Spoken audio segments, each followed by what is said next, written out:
Namun kita ingin melihat juga apa yang bakal berlaku pada hari ini di mana Datuk Seri Ismail Sabri Yaakob akan mengangkat sumpah jawatan sebagai Perdana Menteri ke-9 pada 2.30 petang ini.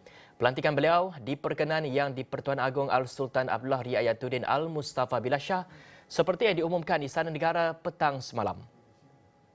Istiadat pengurniaan surat cara pelantikan dan mengangkat serta menandatangani sumpah jawatan sebagai Perdana Menteri akan berlangsung di Istana Negara.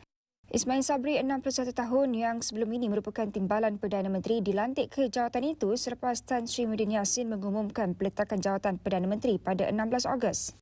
Ia susulan kehilangan sokongan majoriti ahli Dewan Rakyat. Datuk Pengelola Bijaya Diraja berkata Yang di-Pertuan Agong turut menzahirkan harapan agar dengan pelantikan itu dapat mengakhiri kemelut politik dengan segera. Kesemua ahli-ahli Dewan Rakyat juga diminta mengetepikan agenda politik dengan bersatu hati serta bersepakat berusaha menangani pandemik COVID-19 demi kepentingan rakyat dan negara. Menurut Ahmad Fadil, Suri Paduka mengulangi pandangan bahawa rakyat tidak wajar dibebankan dengan kemelut politik yang tidak berkesudahan pada ketika negara bergelut menghadapi isu kesihatan dan kemurungan ekonomi akibat pandemik COVID-19. Yang di-Pertuan Agong semalam mempengerusikan perbincangan khas Raja-Raja Melayu yang bermula pada jam 2.30 petang bagi membincangkan isu semasa negara, khususnya berhubung pelantikan Perdana Menteri baharu. Pada sesi perbincangan khas itu, Seri Paduka berkenan mewasakan kepada Raja-Raja Melayu proses pencalonan bakal Perdana Menteri baharu susulan peletakan jawatan oleh Muhyiddin.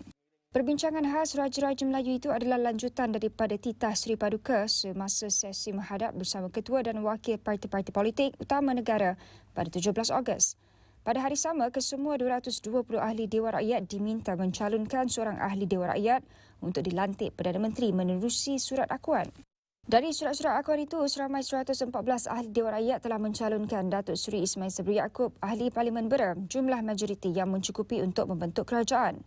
Susulan itu, Seri Paduka telah berkenan menerima menghadap 114 ahli Dewan Rakyat untuk mengesahkan kepercayaan mereka ke atas ahli Dewan Rakyat yang telah dicalonkan untuk dilantik sebagai Perdana Menteri.